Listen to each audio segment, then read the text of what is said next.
Berikut ini adalah faktor-faktor yang mempengaruhi kebutuhan belajar seorang murid.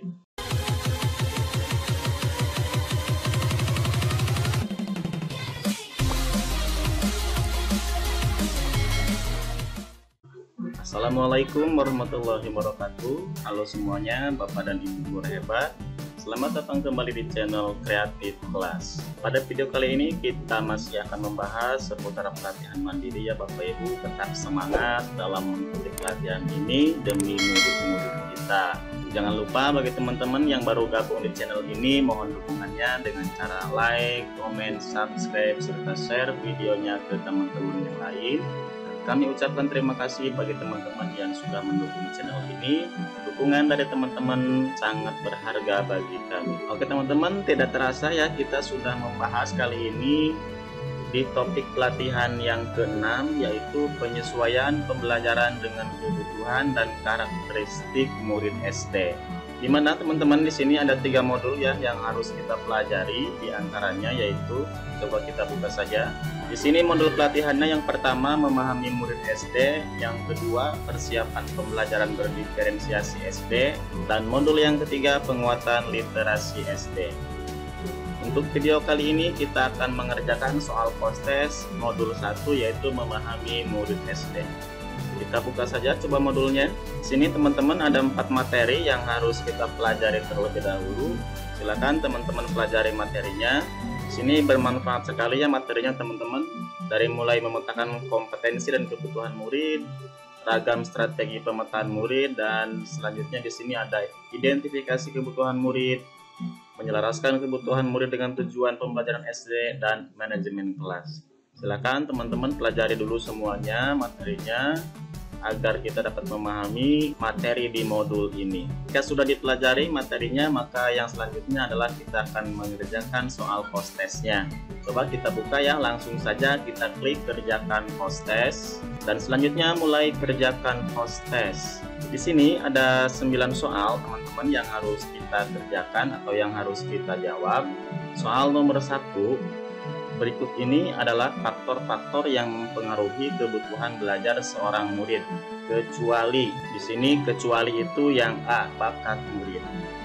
Selanjutnya, nomor 2, berdiskusi dengan sesama guru merupakan salah satu cara untuk menggali informasi mengenai kebutuhan murid.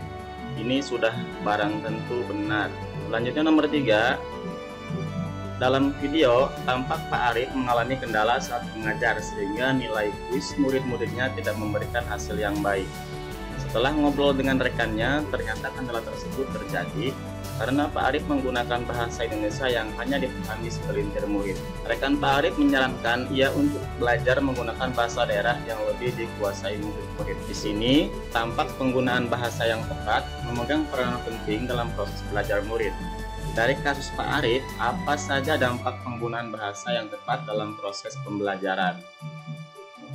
Oke, dampak penggunaan bahasa di sini 1, peningkatan motivasi belajar di kelas dan nilai lembar kerja murid. 2, murid dapat menguasai bahasa asing dalam waktu singkat. 3, murid dapat memahami materi pelajaran dengan baik dan menikmati pengalaman belajar di sekolah. 4, meningkatkan kepercayaan diri murid untuk meniti karir di masa depan. 5, murid semakin bangga terhadap bahasa daerahnya.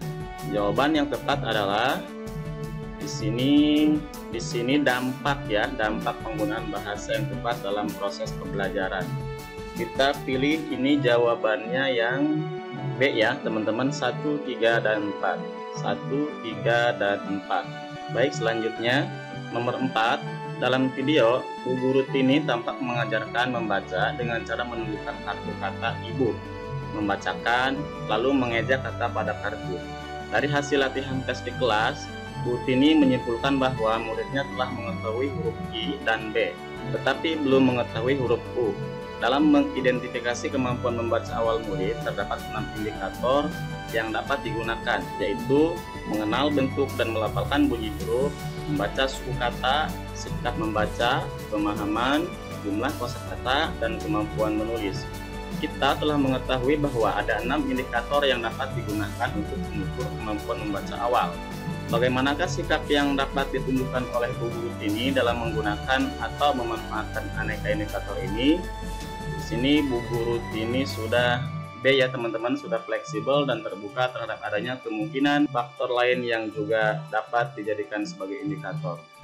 Selanjutnya nomor 5. Dari keempat contoh di bawah ini, manakah yang tidak termasuk ke dalam alternatif modifikasi yang dapat dilakukan guru dalam pembelajaran terdiferensiasi?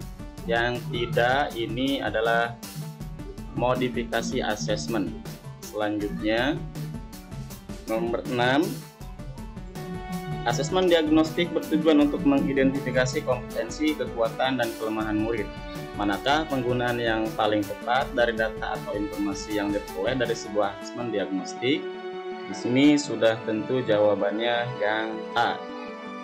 Selanjutnya, nomor 7, asesmen diagnostik bertujuan untuk mengidentifikasi kompetensi, kekuatan, dan kelemahan murid. Ini soalnya sama dengan nomor 6 ya teman-teman. Maka kita pilih jawabannya juga yang A. Oke, selanjutnya nomor 8.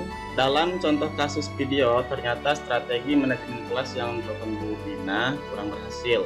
Selain 3 saran yang disampaikan narasumber dalam video tersebut, apalagi perbaikan lain yang dapat dilakukan oleh Ibu Ina? Di sini jawabannya adalah B ya, teman-teman. Oke, selanjutnya nomor 9. Sebuah kelas menggunakan kegiatan belajar proyek. Kelas yang biasanya berjalan daring perlahan mulai beralih ke sistem kelas campuran. Strategi berikut dapat digunakan guru kelas untuk memastikan kegiatan belajar berjalan efektif. 1. Menjadwalkan kelas tatap muka untuk sesi evaluasi proyek. 2. Menentukan capaian yang sama untuk seluruh murid di kelas. 3. Membuat kelompok-kelompok kecil di kelas. 4. Memberikan kesempatan kepada murid untuk memberikan umpan balik. 5. Membuat presentasi menggunakan aplikasi agar tampak menarik. Strategi yang tepat di sini adalah 1 dan 3 ya. 1 dan 3 ya. Oke, kita pilih yang A. Oke, jika semua sudah terchecklist hijau, kita cek ulang jawaban dan pastikan tentunya jawaban sudah tidak ada yang ingin kita ubah lagi.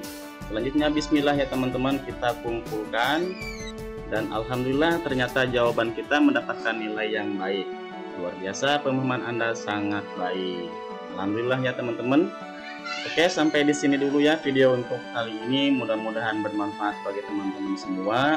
Tidak lupa kami mohon dukungannya untuk channel ini dengan cara like, komen, subscribe, dan share.